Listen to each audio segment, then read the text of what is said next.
Leo Oktoba 29 ni siku muhimu kwa Watanzania wote nchini, kwani wanatimiza haki yao ya msingi ya kikatiba ya kupiga kura na kupigiwa kura.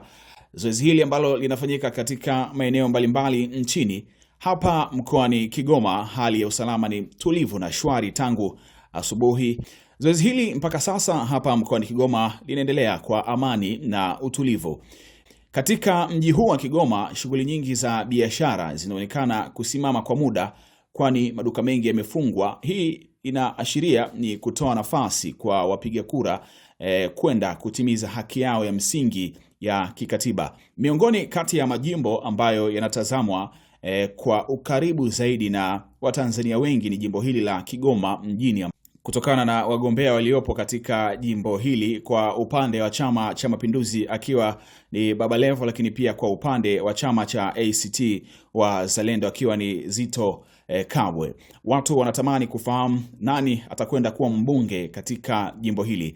Kwa sasa kinachoendelea ni zoezi la upigaji wa kura. Haya yote tutayafahamu mara baada ya Tume Huru ya Taifa ya Uchaguzi kuweza kutangaza majibu baada ya mchakato mzima kukamilika.